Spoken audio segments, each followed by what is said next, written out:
You ask Tiger to solve. This deals with linear equations with one unknown. The final result is x equals 20. Let's solve it step by step.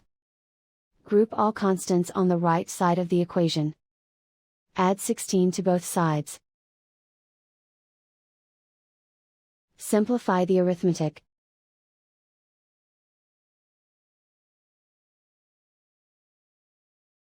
Isolate the x.